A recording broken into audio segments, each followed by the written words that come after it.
बिस्मिल्लाहिर्रहमानिर्रहीम। नाज़रीन अस्सलाम वालेकुम। आप देख रहे हैं CNN उर्दू में। नाज़रीन आज हम बात करेंगे ईरान के साथ मुआहदा कहाँ तक पहुंचा, और दूसरा अमेरिकी न्यूज़ साइट का नया दावा, और अमेरिका के अंदर से आवाज़ें उठने लगी जंग के ख़िलाफ़, और अमेरिकी वज़ीर ख़जाना उनका एक अलहदा से दावा।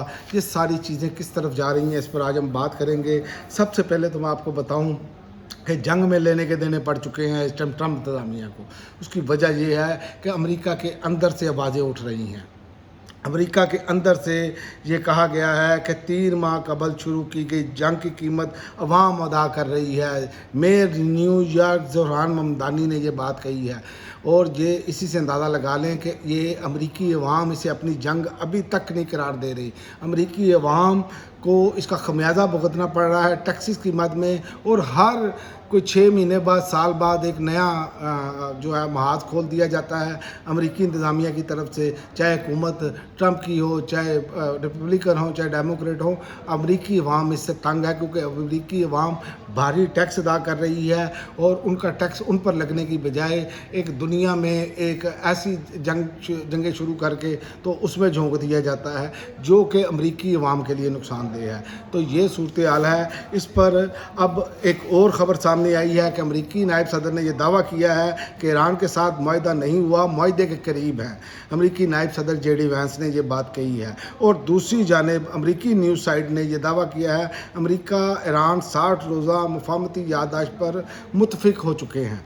तो उम्मीद तो यही की जानी चाहिए कि ये मामला जो हैं वो किसी न किसी तरह किसी अंजाम तक पहुँचे और ये मुश्किल अमन आए। लेकिन इस अमल में इसमें ट्रंप के गैर संजीदा बयानात, अमेरिकी इंतज़ामिया के गैर संजीदा बयानात, मार देंगे, धाड़ देंगे, और जनाब हम ये तहज़ीब पूरी की पूरी मिटा देंगे, तो ये ऐसे काम नहीं चलते, क्योंकि ईरान ने हर हवाले से मुंह तोड़ जवाब दिया है, अपना दिफा करके दिखाया है, और दुनिया की बेहतरीन टेक्नोलॉजी के सामने उन्होंने अपने आप को सीसा पिलाई दीवार साबित किया है, और उनकी पूरी की पूरी कौम उसके साथ खड़ी हो गई, और उनकी पूरी की पूरी कौम उनके साथ खड़ी है अपनी क़यादत के साथ। और यहाँ पर मैंने आपको ज़ोहरान ममदानी का भी बयान सुनाया, और अमेरिका के अंदर ये आवाज़ें उठ रही हैं कि जंग के वो शदीद तरीन मुखालफत हो रही है, और ट्रंप को इसका नुकसान मिड टर्म इलेक्शन में होगा, और ईरान इसको इसीलिए लंबा लेकर जा रहा है। जो मुझे समझ आ रही है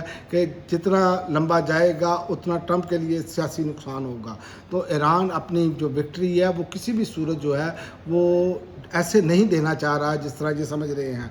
और दूसरा, अमेरिकी वज़ीर ख़जाना ने कहा है कि ईरान को अफजुदा यूरेनियम से दस्तबरदार और आबना हरमज़ को खोलना होगा। तो ईरान ने एक बात तो बड़ी क्लियर कट कही है कि वो जितनी वो यूरेनियम अफजुदा करते हैं 3% है या कोई इतनी है, तो वो तो उस पर पहले दिन से ये बात कर रहे हैं कि हम एटमी हथियार बनाना नहीं चाहते। हम तो उतना जो हमारी एनर्जी की जो पावर सेक्टर की ज़रूरियात है उसको पूरा किया जा सके, वो तो पहले दिन से कह रहे हैं हम एटम या एटमी हथियार नहीं बनाना चाहते। लेकिन अमेरिका क्यों ये बार बार करता है? अमेरिका ने इससे पहले हमला किया इराक़ पर, केमियाई हथियार हैं।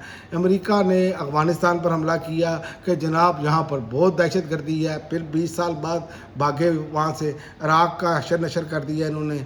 इसी तरह हर मुल्क में ये कोई ना कोई बहाना ढूंढ कर और घुसते हैं और नई जंग मसलत कर देते हैं। जबकि ईरान पहला इतने टर्नओवर में जब से अमेरिका सुपर पावर बना है, दुनिया की बड़ी पावर बना है, ईरान ने पहली मरतबा इनको जो टफ टाइम दिया है इनकी टेक्नोलॉजी को, इससे ये परेशान है, क्योंकि इनको इतने ज़्यादा लंबा चलना नहीं पड़ता था। यहाँ इससे पहले अफ़गानिस्तान में ये उतरे तो 20 साल फंसे रहे, तो यहाँ पर तो उतरने का भी सवाल नहीं पैदा हो रहा, क्योंकि उसकी वजह है कि ईरानी कौम जो है वो एक यकजां हो चुकी है, और वो जितने गद्दार थे उनके अंदर वो उन्होंने उनका नेटवर्क तोड़ दिया है। तो अफ़गानिस्तान में तो थे 2-3 के ग्रुप ज़्यादा थे, तो उस वजह से ये मामला तो लंबे तूल पकड़ गए। लेकिन यहाँ पर तो ये खुद अमेरिकी इंटेलिजेंस रिपोर्ट्स कह रही हैं कि किसी भी सूरत जो है वो ग्राउंड्स पे जो है फ़ौज नहीं उतारी जा सकती। तो इसलिए अब इनको समझ नहीं आ रही निकलना कैसे है, और इसलिए कोई ऐसा मुआहदा चाह रहे हैं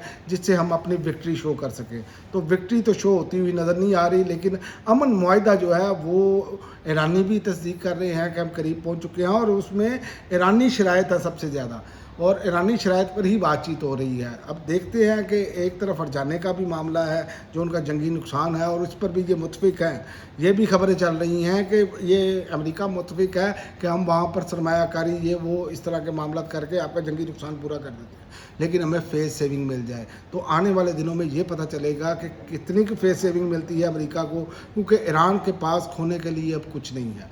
ایران نے اپنی بڑی لیڈرشپ کی شہادتوں کی صورت میں بہت کچھ کھویا اس جنگ میں، لیکن ان کی قوم نے یکجا ہو کر وہ سارا جو نقصان ہوا اس کو انہوں نے تقریباً جسے کہہ سکتے ہیں کہ اپنی یکجہتی سے کور کر لیا ہے۔ یہی ان کی سب سے بڑی جیت ہے، اور انہوں نے اپنے ملک کے اندر اپنے ملک کے دفاع میں کوئی کمی نہیں چھوڑی، بلکہ انہوں نے غدار بے نقاب کیے، ان کو پکڑوایا، اور اس کے علاوہ اپنے ملک کی ایک ایک انچ کی جو ہے وہ حفاظت کی ہے۔ تو یہی ان کی سب سے بڑی کامیابی ہے کہ دنیا کی بہترین ٹیکنالوجی ایک طرف ہو، دنیا کی بہترین فورسز ہو، دنیا کا سب سے زیادہ سرمایہ ان کے پاس ہو، لیکن ایران اس کے باوجود وہاں پر اس نے اپنے ملک کا دفاع کیا اور ڈٹ کر کھڑا ہو گیا اور دنیا کو حیران کر دیا۔ اور ایران نے یہ ثابت کیا، ایٹم بم ہو نہ ہو، اگر آپ کے اندر جذبہ ہے تو آپ اپنے ملک کا دفاع کر سکتے ہیں۔ تو اب دیکھتے ہیں کہ آئندہ یہ ایک دو روز جو ہیں اس میں کیا صورتحال بنتی ہے۔ امید تو یہی کی جا رہی ہے، جو خبریں آ رہی ہیں مختلف ذرائع سے وہ یہی ہیں کہ معاہدہ تقریباً 60 روزہ جو ہے وہ ہونے کا امکان ہے۔ تو امریکی بھی یہ ویب سائٹس دعویٰ کر رہی ہیں، عرب میڈیا بھی دعویٰ کر رہا ہے، اور باقی بھی میڈیاز جو ہیں وہ دعویٰ کر رہے ہیں، لیکن یہ یادداشت پر دستخط ہو کر ہی پتہ چلے گا۔ اور ایک اور خبر بھی ہے، میں آپ کو چلتے چلتے وہ بھی دے دوں کہ ایک دعویٰ یہ بھی ہے کہ جو معاہدہ ایران نے بھیجا ہے وہ امریکہ نے اپنے اتحادیوں کے ساتھ کو بھیج دیا ہے کہ اب اس پر وہ کیا کرتے ہیں۔ تو لہذا جو اتحادی آپ کو پتہ ہے کہ اسرائیل ہے سب سے بڑا بینیفیشری اس کا۔